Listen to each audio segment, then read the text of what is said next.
కొద్దిసేపటి క్రితమే తెలంగాణ హైకోర్టు మరొక సంచలనమైనటువంటి ఆర్డర్ని అయితే ఇవ్వడం జరిగింది.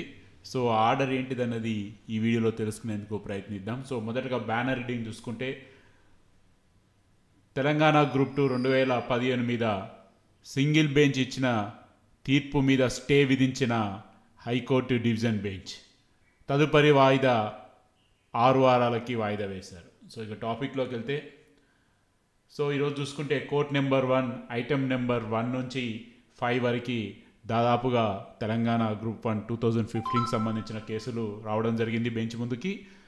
సో కోర్టు ప్రారంభంగానే ఈ కేసెస్ అన్నీ కూడా విచారణకు తీసుకున్న ధర్మాసనం ఎవరైతే గతంలో పిటిషనర్లు అదేవిధంగా రెస్పాండెంట్స్ ఉన్నారో వారితో పాటుగా గతంలో జాబు పొందిన వాళ్ళు కూడా ఇప్పుడు కేసు ఫైల్ చేయడం జరిగింది. సో వాళ్ళు కూడా ఈ కేసులో ఇంప్లీడ్ అయ్యారు. సో అన్నీ కలిపేసి ఐటెం నెంబర్ 1 నుంచి 5కి ఈ కేసుని తీసుకోవడం జరిగింది. సో ధర్మాసనం కేసు చూసిన తర్వాత సింగిల్ బెంచ్ ఇచ్చినటువంటి ఉత్తర్వుల మీద స్టే విధించడం జరిగింది.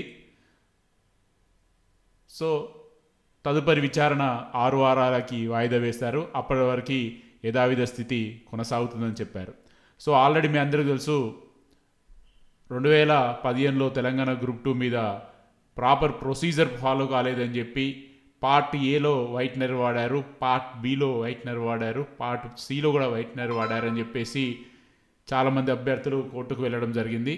అందుకు ఆ రోజు కోర్టు కూడా ఒక కమిటీని వేసి పార్ట్ ఏ మాత్రమే వ్యాలిడ్గా ఉంటుంది, పార్ట్ బి సిని వైట్నర్ వాడితే వాటిని కౌంట్ చేయొద్దని చెప్పేసి ఇవ్వడం జరిగింది. దాని తర్వాత కూడా ఆ తీర్పుని పక్కన పెట్టేసేసి టీజీపీఎస్సీ అందరికీ వైట్నర్ ఏ సెక్షన్లో వాడినా వాళ్ళందరికీ ఉద్యోగాలు ఇవ్వడం జరిగింది.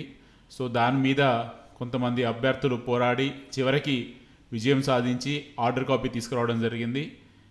సో మరి సింగిల్ బెంచ్ ధర్మాసనం కూడా 8 వారాల్లో ఆ పాత లిస్టు మొత్తం పక్కన పెట్టేసి మళ్ళీ కొత్త లిస్టు వైట్నర్ వాడినవన్నీ తీసేసి మళ్ళీ కొత్త లిస్ట్ ఇవ్వాలని చెప్పింది. సో ఇమ్మీడియట్లీగా ఆ ఒక జడ్జిమెంట్ మీద ప్రభుత్వం అదేవిధంగా ఆల్రెడీ ఉద్యోగాలు చేస్తున్న వారందరూ కూడా డివిజన్ బెంచ్కి రావడం జరిగింది.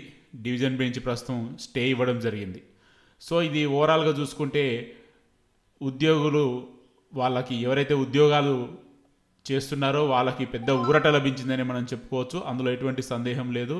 బట్ మళ్ళీ ఎవరైతే నష్టపోయామని చెప్పేసి భావిస్తున్నారో వాళ్ళకి మళ్ళీ కథ మొదటికి వచ్చిందని మనం చెప్పుకోవచ్చు. మళ్ళీ వాళ్ళు చాలా సుదీర్ఘమైన న్యాయ పోరాటం కోసం మళ్ళీ ప్రారంభం చేసినట్టుగా మనం భావించాల్సి వస్తుంది. ఎందుకంటే వాళ్ళు ఆల్రెడీ గతంలో చెప్పారు single bench division bench supreme court దాకా వెళ్ళారని, మళ్ళీ సింగిల్ బెంచ్ కూడా ఇప్పుడు మళ్ళీ వచ్చారని చెప్పేసి. సో మరి చూడాలి ఏం జరగబోతుంది అన్నది. సో ఎట్టకేలకైతే మాత్రం స్టే వచ్చి ఆల్రెడీ ఉద్యోగులకి మాత్రం పెద్ద ఊరటనిచ్చింది.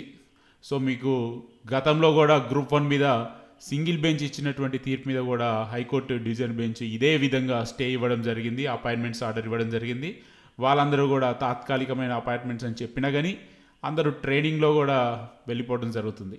సో మరి చూద్దాం, మరి ప్రస్తుతం తెలంగాణలో సింగిల్ బెంచ్ ధర్మాసనం ఇచ్చినటువంటి తీర్పుల మీద వరుసగా స్టేలు అయితే వస్తున్నాయి. మరి రానున్న రోజుల్లో ఎలా ఉంటుందో మరి చూడాలి.